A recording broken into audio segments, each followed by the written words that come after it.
tweet and treat tales. வாயாடி ஆமை ஒரு பசுமையான குளத்தின் ஓரத்தில் எப்போதும் பேசிக்கொண்டே இருக்கும் ஒரு ஆமை வசித்து வந்தது. எதை பார்த்தாலும் யார் வந்தாலும் அதனுடன் உடனே பேசத் தொடங்கிவிடும். அதன் பேச்சைக் கேட்டு சில சமயங்களில் மற்ற விலங்குகளுக்கு கோபம் வரும், சில சமயங்களில் வேடிக்கையாக இருக்கும்.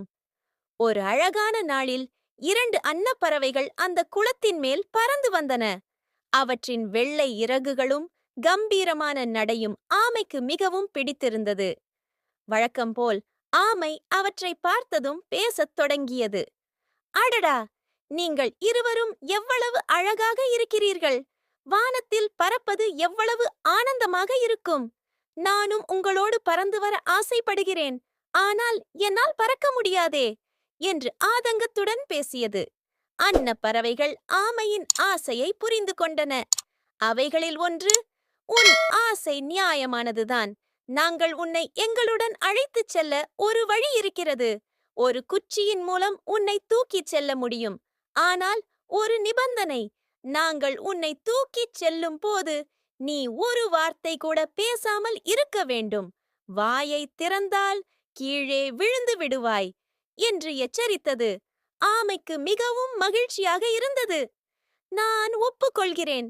நான் சத்தியமாக ஒரு வார்த்தை கூட பேச மாட்டேன் என்று உறுதியளித்தது. அன்னப்பறவைகள் அருகிலிருந்த ஒரு குளத்திலிருந்து ஒரு நீண்ட குச்சியை கொண்டு வந்தன.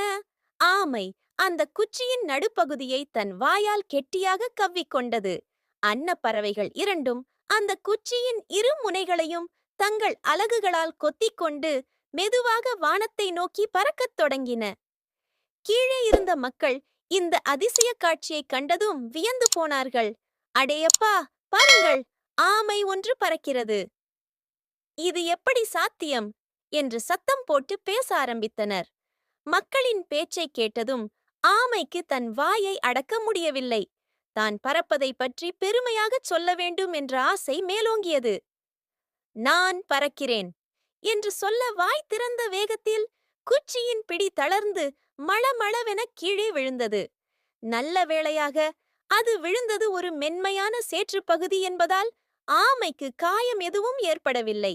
இந்த சம்பவத்தின் மூலம் ஆமை ஒரு பெரிய பாடத்தை கற்றுக்கொண்டது. அவசரப்பட்டு பேசினால் என்ன நடக்கும் என்பதை அது உணர்ந்தது. வாயை அடக்கி நடப்பதன் முக்கியத்துவத்தை அன்றிலிருந்து ஆமை புரிந்து கொண்டது. அதன் பிறகு ஆமை தேவைப்படும் போது மட்டுமே பேச ஆரம்பித்தது. எல்லோரும் அதை பாராட்டினர்.